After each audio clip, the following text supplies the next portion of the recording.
아직 절기상으로는 봄이지만은 여름 같은 날씨가 계속 시작되었는데 여러분 모두 건강해서 금년 여름에도 평안하게 잘 날 수 있기를 주님의 이름으로 축복하고 격려합니다. 오늘 화창한 봄날에 할머니 한 분이 옷을 예쁘게 단장을 하고 나들이를 나왔습니다. 길을 가는데 뒤에서 어떤 남자가 자기를 불렀습니다. 처녀, 같이 가. 처녀, 같이 가, 처녀. 그래서 이 할머니는 나이는 들어서 몸은 불편했지만은 마음은 소녀 같은데 누가 나를 알아주는구나. 가슴이 설레었습니다. 또 부르는 소리가 들렸습니다. 같이 가, 처녀. 뒤를 돌아다 보았더니 생선장수 아저씨가 갈치가 1,000원, 갈치가 1,000원 그랬다는 얘기입니다만, 우리 마음은 항상 젊고 소년 같죠. 나이는 들어도 여러분 몸이 늙은 거지 마음이 늙은 게 아니잖아요. 그러니까 여기 연로하신 분들도 있습니다만 항상 건강하게 젊게 하나님의 은혜 가운데 살아가시기를 예수님 이름으로 축복합니다. 저는 부활주일 이후로 계속해서 부활에 대한 말씀을 전하고 있는데 오늘 4번째 말씀입니다. 지나가는 시간들을 전한 말씀은 잠깐 복습해 보도록 하겠습니다. 첫 번째, 예수님의 부활은 역사적 사실입니다. 두 번째, 예수님의 부활이 없다면 우리의 부활도 없으며 이 세상에 예수 믿는 사람이 가장 불쌍한 사람이라고 하는 것입니다. 세 번째, 예수님의 부활은 성도의 부활의 첫 열매가 된다는 말씀을 지난 시간에 전했습니다. 오늘 4번째로 말씀의 주제입니다. 우리는 어떻게 부활할 수 있습니까? 하는 거예요. 바울 사도가 묻고 질문하는 걸로 대답합니다. 여러분들이 한번 물어보세요. 우리는 어떻게 부활할 수 있습니까? 다 같이 저한테 물어봅니다. 다 같이요. 시작. 우리는 어떻게 부활할 수 있습니까? 제가 여러분에게 말씀을 전하지만 제 말이 아니고 하나님의 말씀이고 성령님께서 사도 바울에게 주시는 하나님의 증거인 줄로 믿습니다. 예수님의 부활은 주님을 믿고 의지하는 모든 성도의 부활을 보증하는 첫 열매가 된다고 말씀했습니다. 이것을 보증하신 분이 성령이세요. 그래서 성경은 이 세상을 떠난 성도를 보고 죽었다고 하지 않고 잠을 잔다고 말씀합니다. 오늘 읽은 본문에서도 성도의 부활은 어떻게 실현되는지, 어떻게 우리 이 어떤 형체로 부활이 이루어질 것인지에 대해서 말씀하고 있습니다. 35절 말씀을 제가 보게 읽겠습니다. 누가 묻기를 죽은 자들이 어떻게 다시 살아나며 어떠한 몸으로 오느냐 하리니, 부활을 믿지 못하는 사람들은 사람이 죽으면 그만이지, 죽으면 썩어서 다 산화가 되고 재가 되는데 어떻게 다시 육체로 부활한다는 것이냐 하는 물음으로 반문하는 것입니다.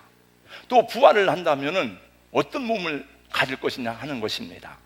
여기에 대해서 바울 사도는 성령의 감동으로 설명하여 나가기를 자연의 이치와 우주의 원리를 대입시키고 있습니다. 여러분, 예수님의 진리를 말씀할 때도 어려운 하늘의 진리를 쉽게 이야기한 것은 이 세상 자연의 원리를 이용해서 보니까 영적인 원리나 자연의 원리나 똑같더라고요. 여러분, 어르신들은 농사를 지어본 분들이 있을 것입니다. 여러분, 농사를 지을 때 어떻게 합니까? 씨를 뿌립니다. 여러분 보세요. 요 씨는 무씨입니다. 제가 어제 일부러 부탁을 해서 무씨를 사왔는데 이 씨가 아주 작은 알갱이에요. 이게 작지만은 요만큼도 몇백 평의 밭을 무를 만들 수 있는 씨입니다. 요거는 배추씨입니다. 더 작아요. 아주 작은 배추씨입니다. 근데 이것을 여러분 땅에 심으면 어떻게 됩니까? 이것이 썩습니다. 썩고 거기서 알갱이가 나오고 둠이 돋고 그 다음에 새순이 돋고 싹이 나옵니다. 그래서 큰 배추가 되기도 하고 무가 되기도 하고 망고나무가 되기도 하고 소나무가 되기도 하는 것입니다. 근데 이 형체는 어디서 나오느냐? 작은 씨에서 나온다는 거예요. 작은 씨에서. 씨에 있습니다. 여러분, 여기 사과가 있습니다. 이 사과 속에 씨가 몇 개나 들어있는지 아세요? 이 씨 속에, 사과 씨 속에 사과가 몇 개가 들어있는지 아세요? 이 사과 씨 속에 사과의 모든 형체가 다 들어있습니다. 그래서 이 씨를 심으면 사과나무가 나오고 사과 열매가 맺히는 거예요. 여러분, 이 무씨를 배추밭에 심는다고 해서 배추가 나오는 게 아닙니다. 이 사과씨를 소나무밭에 심는다고 해서 소나무밭에 나오는 게 아니에요. 이 무씨는 중국에서 심어도 한국에서 심어도 미국에 심어도 어디를 갖다 심든지 무가 나오게 되어 있습니다. 왜냐하면 이 씨앗 속에 무에 대한 모든 유전인자가 다 들어있기 때문에 그런 겁니다. 그래서 이 씨 속에 형체가 들어져 있는 거예요. 여러분이 지금 여러분의 모습이 만들어지기 전까지는 이미 오래전부터 형체가 씨앗 속에 다 들어져 있는 겁니다. 하나님이 다 다르게 해주신 거예요. 왜냐하면 유전인자가 다르기 때문에 그런 겁니다. 한번 여러분 36절, 37절 말씀을 38절까지 다 같이 함께 읽어보겠습니다. 다 같이요. 시작. 어리석은 자여, 내가 뿌리는 씨가 죽지 않으면 살아나지 못하겠고, 또 내가 뿌리는 것은 장래 형체를 뿌리는 것이 아니요 다만 밀이나 다른 것의 알맹이 뿐이로되, 하나님이 그때로 그에게 형체를 주시되 각 종자에게 형체를 주시느니라. 여러분, 모든 종자에게 형체를 줘서 종자에 따라서 싹이 나고 열매가 맺히고 그런 겁니다. 포도밭에 여러분 무씨를 심었다고 해서 포도나무가 나는 게 아니에요. 무가 나오게 되어져 있습니다. 그래서 원래 하나님의 말씀을 가장 잘 이해하는 사람들은 농사를 짓는 농부들이라 그래요. 땅은 거짓말을 하지 않으니까. 사과씨에 사과의 DNA가 들어있기 때문에 어디에 심어도 사과가 나오고, 복숭아씨에는 복숭아의 DNA가 들어있기 때문에 어디에 심어도 복숭아가 나옵니다. 여러분, 창세기 1장 말씀해 보니까 이것을 정확하게 설명하고 있어요. 하나님이 각기의 종류대로, 하나님이 각기의 종류대로, 식물도 각기의 종류대로, 동물도 각기의 종류대로 나와요. 여러분, 개가 사람하고 같이 산다고 해요. 100년 1000년 살아도 개는 돼지나 소를 낳을 수가 없어요. 개는 개를 낳게 돼서. 소를 아무리 소를 100년 1000년 해도 소가 말을 낳는 법은 없습니다. 사람도 마찬가지예요. 개나 돼지나 짐승들은 1000년 만년 사람하고 같이 살고 돌을 닦는다 해도 그게 개요 돼지요 소지 사람이 될 수가 없어요. 사람도 마찬가지입니다. 사람이 아무리 많이 100년 1000년 돌을 닦는다고 해서 사람이 하나님이 되는 법이 없어요. 여러분, 사람은 사람입니다. 성철 스님이 다 깨닫고 일찍이 설파했습니다. 산은 산이요 물은 물이로다. 제가 이 책이요 성철 스님 어록집이에요. 여러분, 성철 스님은 한국 불교의 도노돈수론을 정립한 최대의 학생이고 선생입니다. 근데 그분이 23살에 출가해서 81달에 8년 동안 장자부라를 하고 그렇게 돌을 닦은 다음에 깨달은 것이 뭔고 하면은, 나는 죄인이라는 거예요. 나는. 내가 하나님이 될 수가 없다는 거예요. 내가 부처가 될 수가 없다는 거예요. 여러분. 그래서 산은 산이요 물은 물이로다.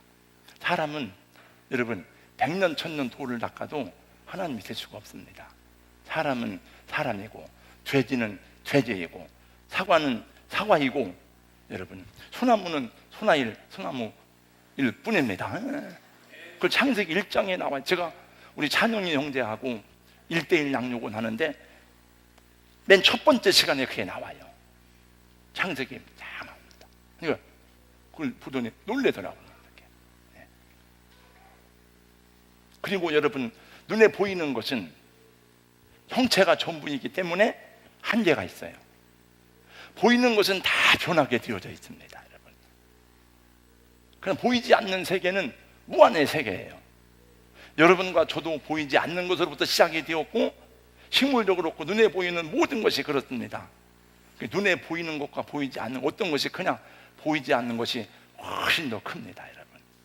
여러분, 우주에 충만하신 하나님, 전능하신 하나님, 모든 만물의 근원자지만 하나님을 볼 수 있습니까?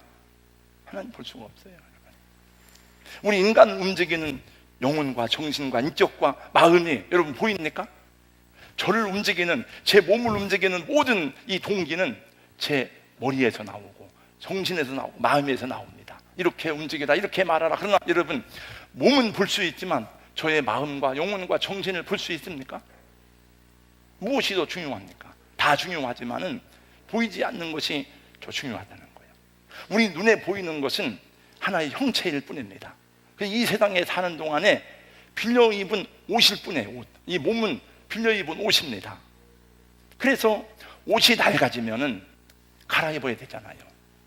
건물이 낡아서 비가 되고 금이 가고 무너질 것 같으면 이사를 가야 되잖아요. 그래서 우리도 이 형체는 변하기 때문에 젊어서는 누가 할머니가 누가 부르면 처녀 같이 가, 이렇게 이제 그 마음이 있지만은 몸은 안 따라주는 거예요. 그래서 우리도 이사를 가야 돼요. 몸이 다 병들면. 근데 예수님이 말씀하시기를 너희는 마음에 근심하지 말라. 하나님을 믿으니 또 나를 믿으라. 내 아버지 집에 구할 곳이 많도다. 내가 너희를 위해서 처소를 예비하러 가노니 처소를 예비하면 나 있는 곳에 너희도 데리러 오리라고 주님이 말씀하시고 승천하셨습니다. 그래서 지금 나의 정신과 영혼과 마음이 이 몸을 빌려 입고 있지만은 결국은 이 몸이 병들고 늙고 때가 되면 몸이 약해지니까 이사를 가야 돼요. 어디로 이사를 갑니까? 고린도후서 5장 1절 말씀해 보니까 만일 땅에 있는 우리의 장막집이 무너지면 하나님께서 지으신 집 손으로 지은 것이 아니요 하늘에 있는 영원한 집이 우리에게 있는 줄 아느니라. 이 세상에 사는 동안 주의 일에 힘쓰고 썩을 장막 떠날 때에 주의 얼굴 배우리. 결국은 우리 몸은 다 노쇠하기 때문에 흙 속에 묻어야 돼요. 그래서 내 몸이 죽은 거지 오종류의 정신과 마음과 영혼이 죽은 것이 아니에요. 그래서 내 영혼과 내 정신과 내 마음은 하나님께로 가는 거예요. 그리고 잠시 우리 육체는 잠을 자는 거예요. 그래서 고린도서 4장 18절 말씀해 보니까 우리가 주목하는 것은 보이는 것이 아니요 보이지 않는 것이니 보이는 것은 잠깐이요 보이지 않는 것은 영원하면이라. 그래서 우리가 지금은 이 육체를 가지고 살아가기 때문에 자꾸 보는 것에만 집착하게 돼요. 그래서 외모를 가꾸고 몸을 단련하고 집도 더 크고 좋은 집을 구하고 세상 눈에 보이는 권력과 명예와 육체의 안위를 위해서 다 구하지만 하나님의 나라를 구하고 하나님을 기쁘시게 하는 것보다는 육체를 살찌우고 육체를 위해서 열심을 낼 수밖에 없는 것이 우리 인생인 것을 경험하게 됩니다.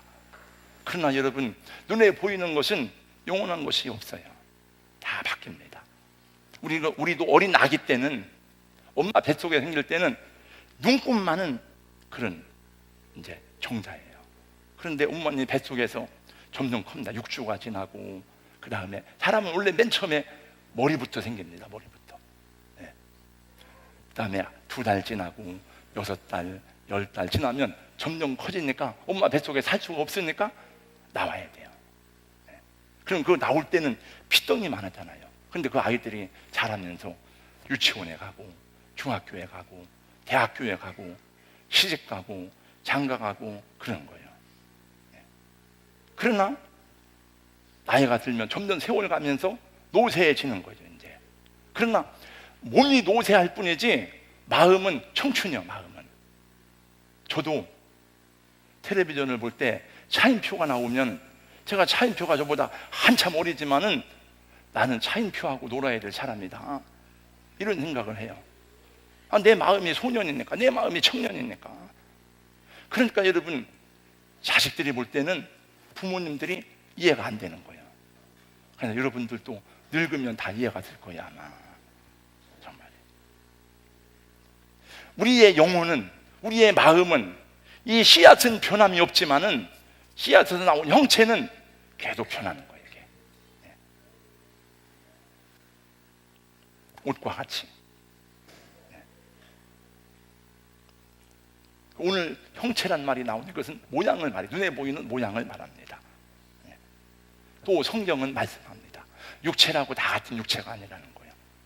짐승의 육체도 있고 새의 육체도 있고 사람의 육체가 있고 물고기의 육체가 있다는 것입니다. 땅에 속한 육체도 있고 하늘에 속한 육체도 있다는 거예요. 우리가 입고 있는 이 형체는, 이 몸은 여러분 땅에 속한 육체입니까? 하늘에 속한 육체입니까? 땅에 속한 거예요.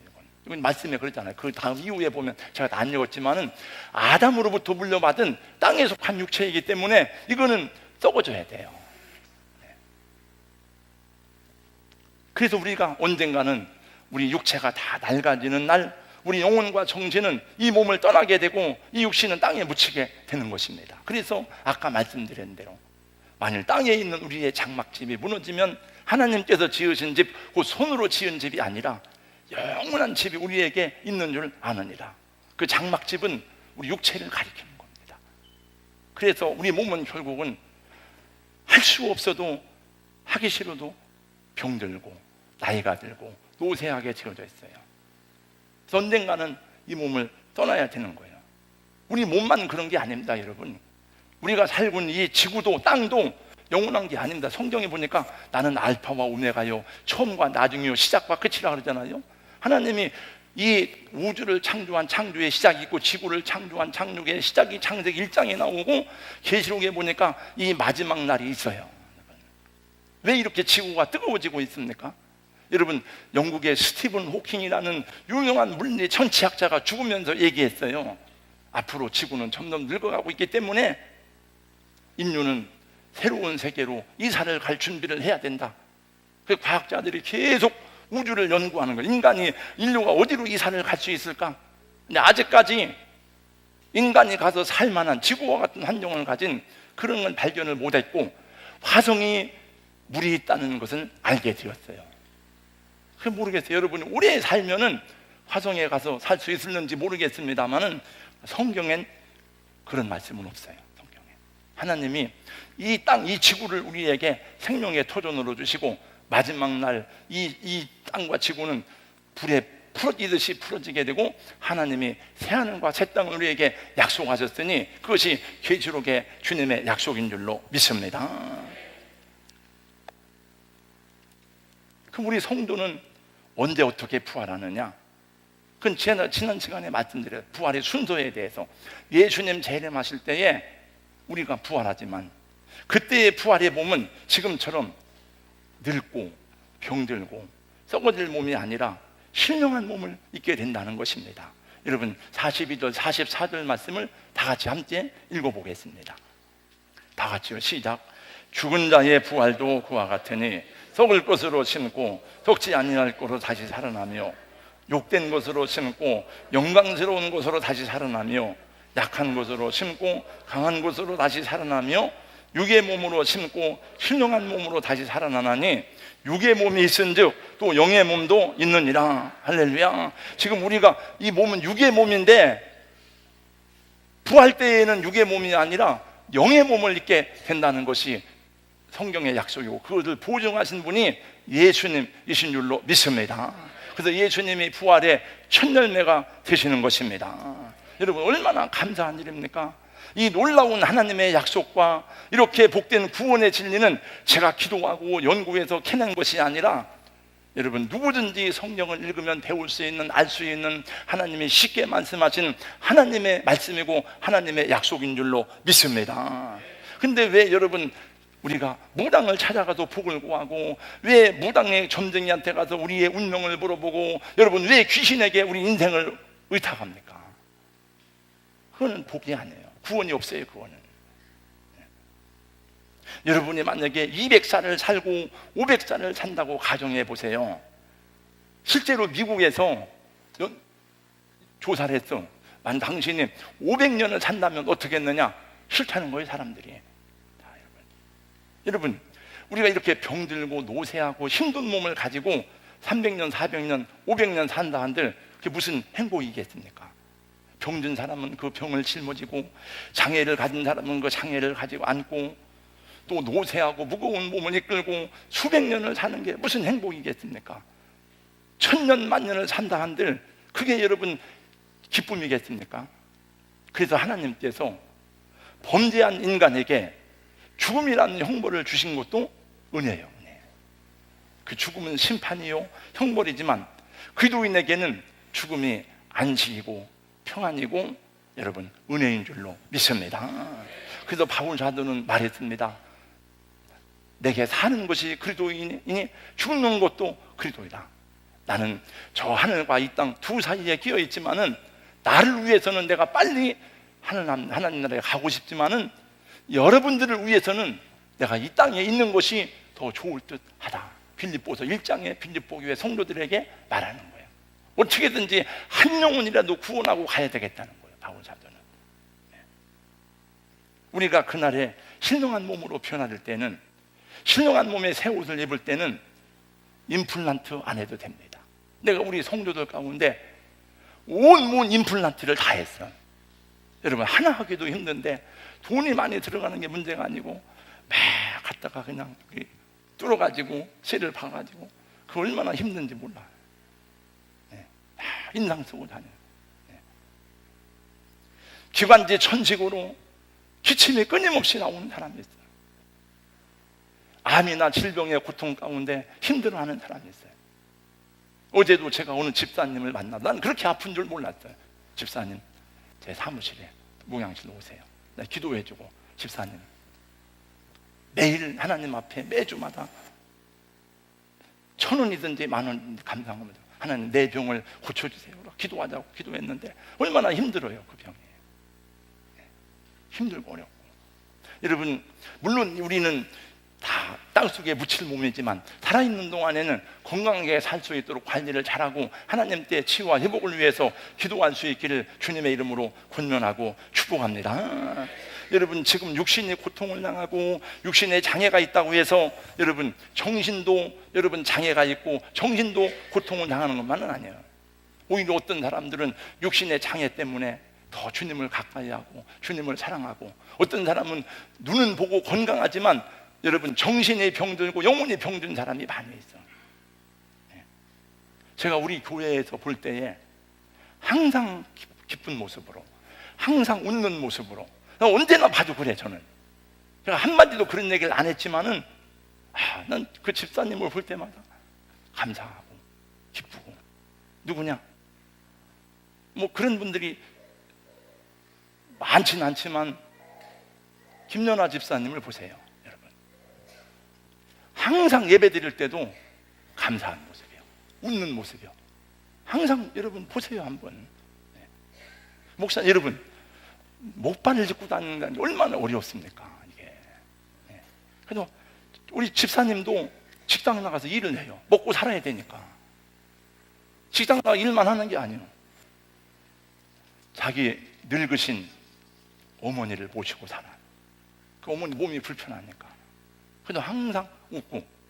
그리고 그 목장 예배 드릴 때마다, 원래 제가 그 목장 모임 예배를 드릴 때마다 항상 저 진담에 사는데 먼데 집이 꼭 집사님 가정에서 예배를 드리더라고요. 그래서 제가 가서 어머니를 뵙고 남편을 만나고 보죠 이제. 하나님의 약속과 하나님의 말씀을 믿고 이해하게 되면 늙는 것이 그렇게 슬플 게 없고 몸이 부자연한 게 그렇게 억울할 게 없어요. 여러분, 다 어차피 가고 잠시뿐이니까.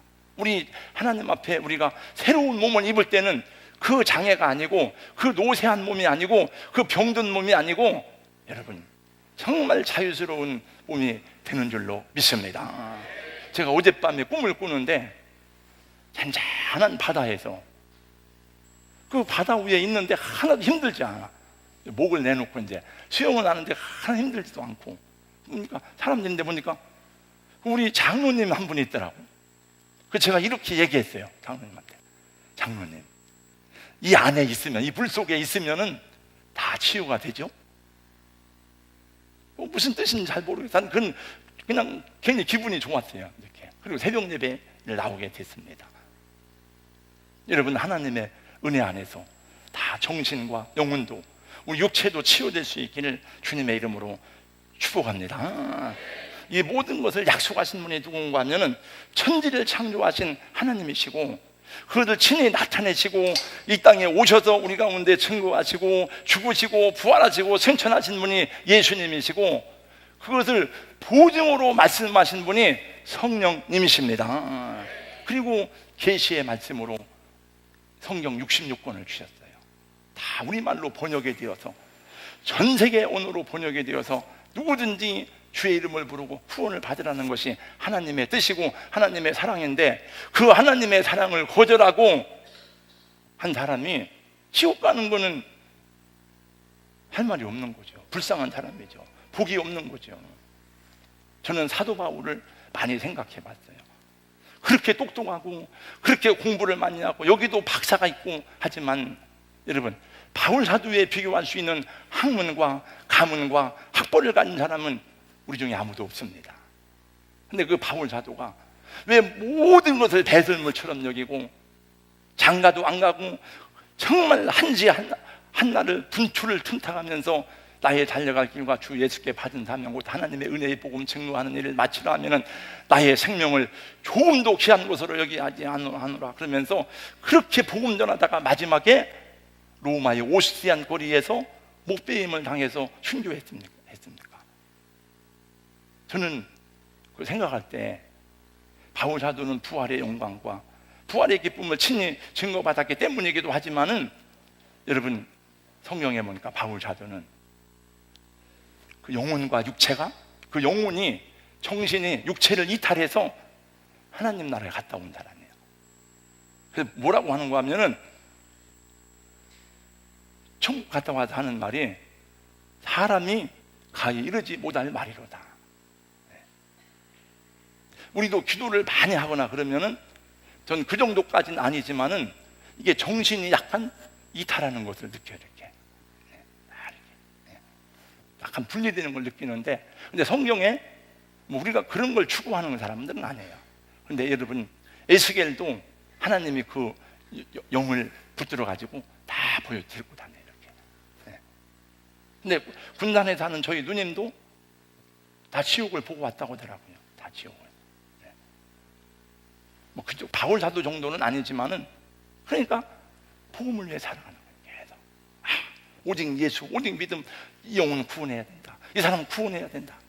우리 어머니 구원받아야 된다. 견딜 수가 없는 거예요. 왜? 지옥 가는 영혼을 살려내야 되니까.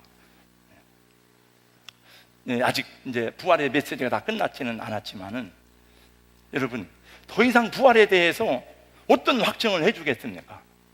역사적으로, 과학적으로, 여러분, 자연적으로 무슨 설명이 필요합니까?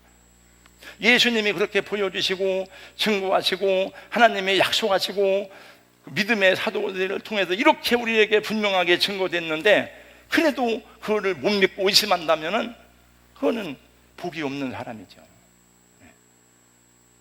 여러분, 우리 육체는 낡아지고 늙어갑니다. 그러나 우리 속에 있는 DNA는, 우리 생명은 남아있어요. 여러분, 다시 주님 오시는 날에 하나님이 하늘에 속한 육체를 줄 때에 그 몸이 신령한 몸이고 영의 몸인 줄로 믿습니다. 제가 다 읽지 않았지만 49절에도 보면 나와요. 육신의 몸이 있은즉 신령한 몸이 있느니라. 할렐루야. 마지막으로 성경 구절 다시 한번 읽고 마치겠습니다. 42절 44절을 다시 여러분이 집에 가셔서 두 번, 세 번 반복해서 읽어보세요. 잘 이해가 안 되면 공동 번역을 보세요. 쭉 그러면 막 이게 가슴 속으로 들어와. 41절 40 다 같이 있습니다. 다 같이요. 시작.